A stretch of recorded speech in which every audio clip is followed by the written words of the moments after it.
University, commonly known as WAPO, is a private university located in Valparaiso, Indiana, United States. The university is a four-year private institution that involves about 4,500 students from over 50 countries on campus.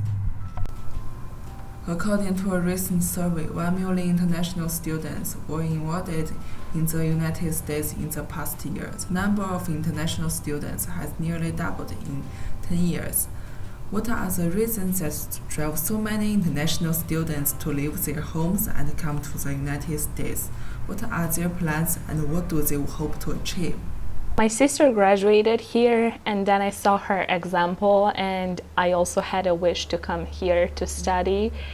And because I wanted to do something different and challenge myself and try to do something that is different and see how is the life somewhere far away. And also I wanted to be an independent and to learn different things, different culture, and I thought that this would be a good opportunity. I major in English for my bachelor's degree, and I want to further my study in a pure English environment to improve my language skill. So I come to the United States. So I've lived in America for a while when I was a kid.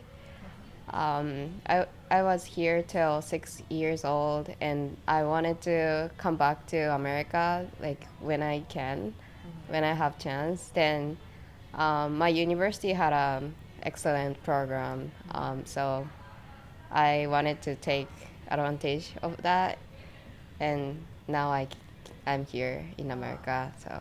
In Valparaiso University, there has an office called Office of International Programs, which serving international students' needs and helping to create a supportive environment.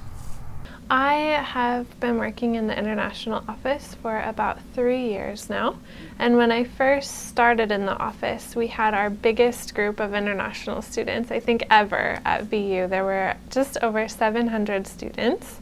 And in the past couple of years, as part of that huge class of students have graduated, our numbers have gone down a little bit, and this spring we're around 450 students on campus. This semester, this spring, I believe we have 438 students, and so about 2/3 of that group is graduate students and about 1/3 is undergraduate students. We have students on campus from 42 countries this spring. Our biggest 3 groups of students are from India, China, and Saudi Arabia. But we also have pretty large groups of students from Pakistan and Nigeria in Africa. And then always we have some exchange partner schools in France, Germany, England, Mexico, and so we usually in the fall semesters have pretty large groups of students from Germany and France in particular. I know before I started working here, maybe about 10 or 12 years ago, there was one person that provided services for international students as well as American students that were going abroad. And so with the number of students increasing on campus, now our staff team is 5 staff members that service international students, 2 that help American students that want to study in another country, and 1 part-time administrative assistant. So we are here to issue immigration documents for students, help them stay in status, help them with any kind of problem or issue that they have while they're here, and also support our student organizations and try to do some fun cultural events and some workshops on immigration issues and that kind of thing. For most international students, English isn't their native language, so studying in an English-speaking country could be a big challenge for them. In the beginning when I came here, it was difficult to express myself and to meet American, but after 1 month I changed totally. I learned and I can meet and can do my conversation with American, and I did it. Now I think I improved really in my language, but still I can feel that I miss some words. Not to understand, but sometimes it was hard for me to understand the assignment in the same way like professor asked us, or sometimes I would go too broad. And that is something that I think is one of the barriers, but with practice now it's really helpful, and I don't feel that I have like barrier that I cannot overcome. The first thing is the speaking speed of the native speaker is very fast, which I feel hard to catch up with when I first came here, and then some slangs or collocations or some slangs and collocations and some local expression or words they use.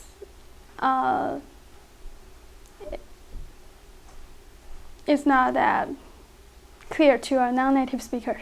Interlink Language Center usually be the first step for international students to improve their English. The center actually opened in May of 1992, and then I joined the company in September of that year.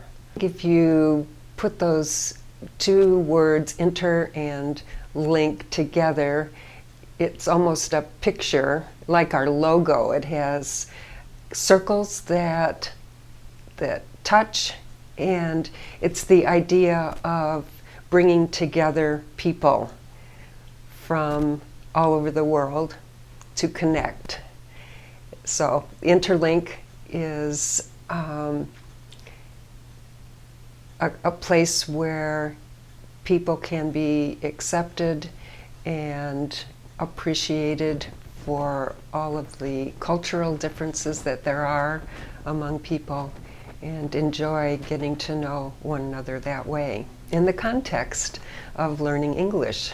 That's a very important part of our program. We do focus on academic skills, and the projects that students work on in our classes really helps them gain confidence. For example, in Level 5, students audit or sit in on a Valparaiso University class. It's a project called You Are the Professor. They learn in that university class and come back and teach that content to their classmates. They get a sense then of what it's going to be like when they are the ones that are actually in that university class.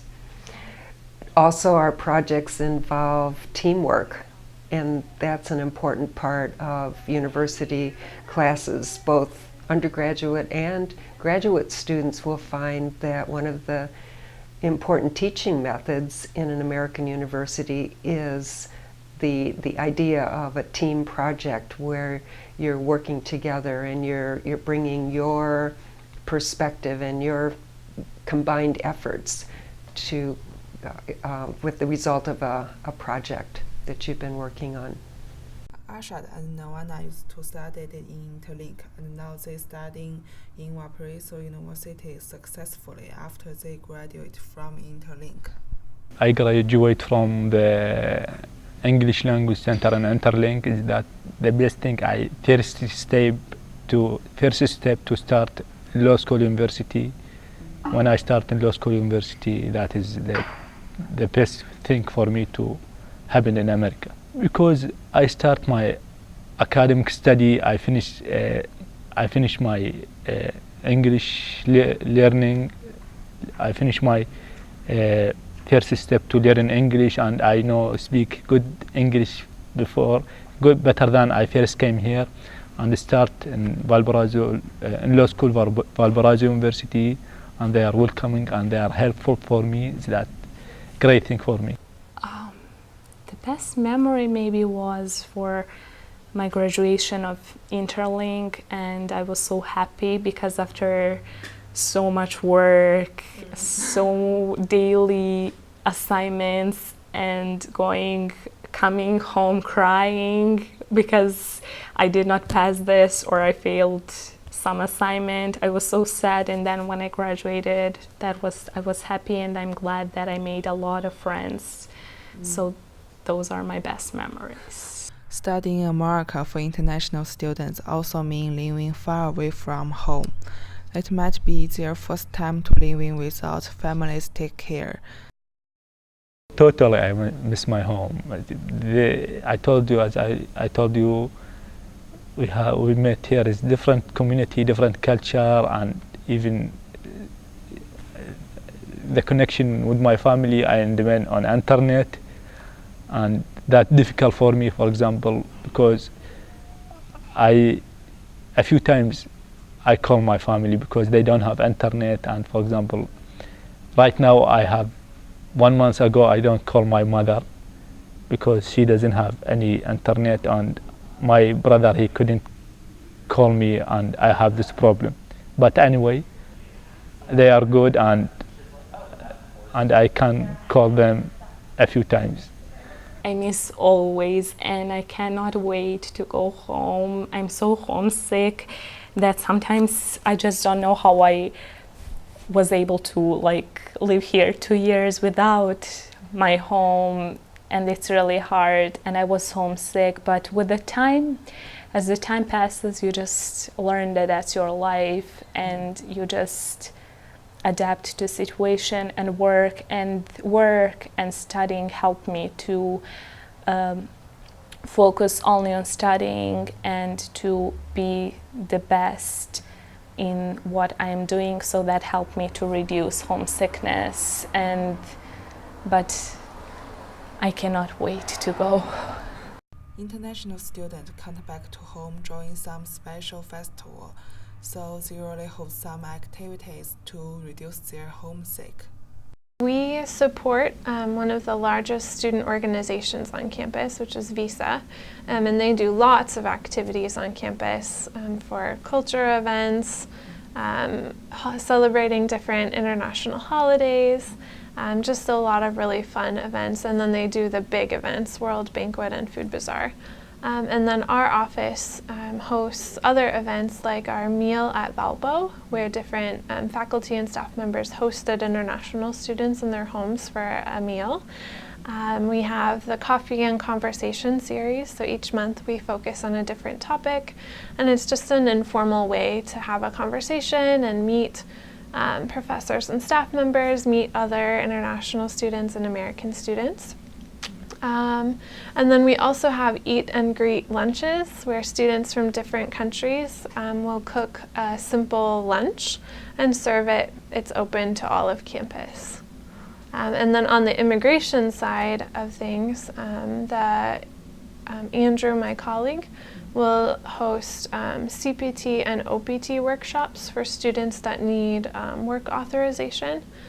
So he'll help students understand the application process to get the authorization, and then the immigration regulations that they have to follow while they're participating in those programs.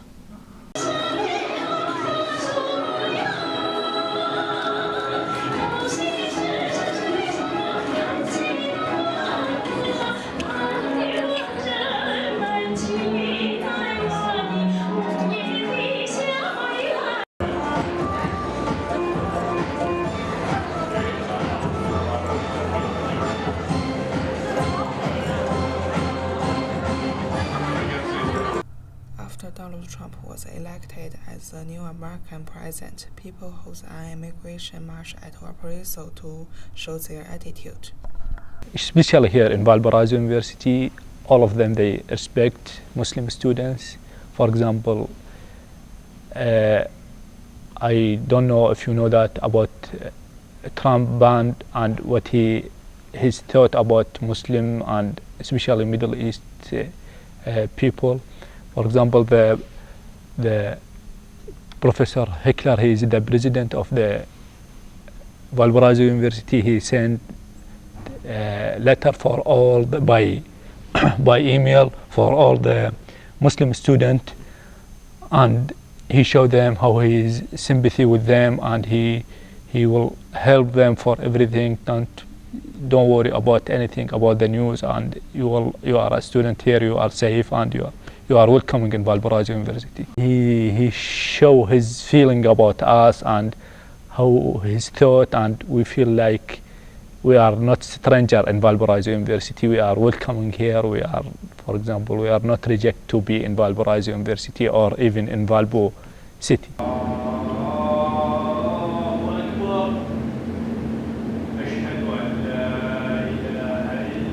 So, actually, Muslims pray 5 times a day, but one of those in the week, which is Friday at noon, we pray in the early morning, at noon, in the afternoon, at sunset, and at night every day.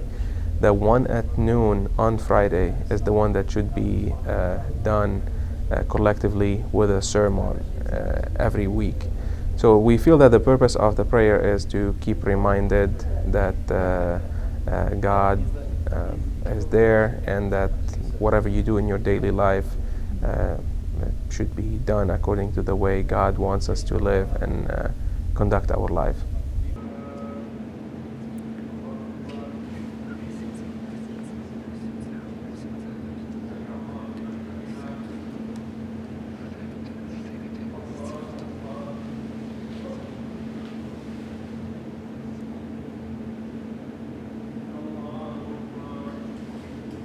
For international students, it could be a question if they will stay or leave after their graduation. Yeah, so for any student that wants to find a job, while they're a student, they can only work on campus because of the immigration regulations. When they're ready to do an internship, they can apply for CPT, which is curricular practical training. And so that gives them the work authorization to do paid or unpaid working internship for us, typically for a semester. Some students choose to do a full year. And then after students graduate, if they want to stay, they're eligible, all students are eligible to work for up to 1 year with OPT authorization, which is optional practical training. And so they go through the process with Andrew for applying for OPT and finding a job.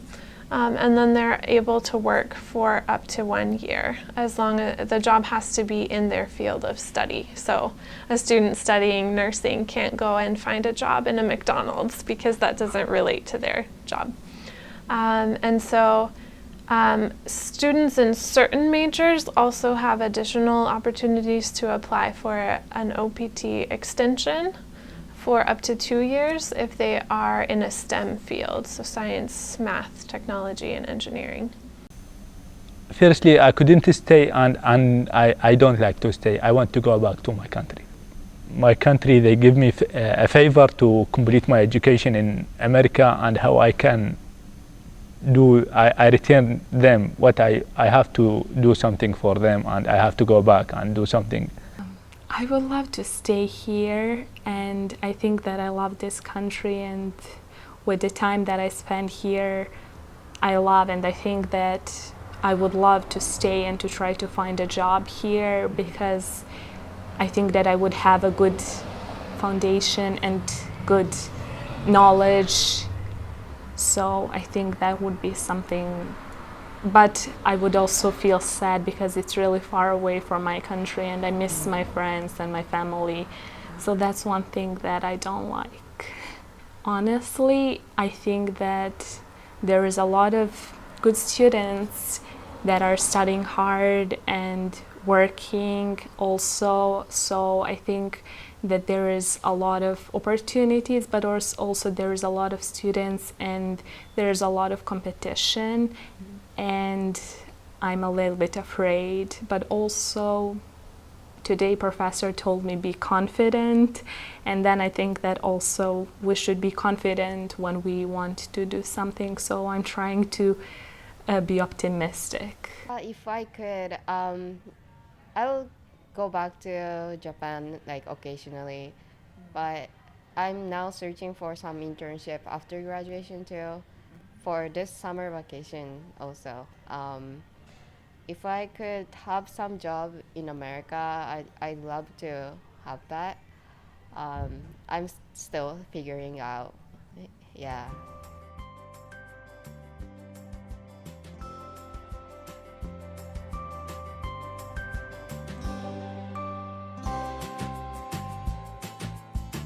It's nice and sometimes incredible because sometimes I even cannot believe that I'm still here and so far and alone, but not alone. And in the beginning I suffered, I need to say, because everything was new and I also felt responsible and that I have a lot of expectation that I need to justify to my father and my mother. So I think it was stressful also, but it's very nice and useful. I learned many things, as I told you, new language, different people, and my academic study, that's very helpful for me.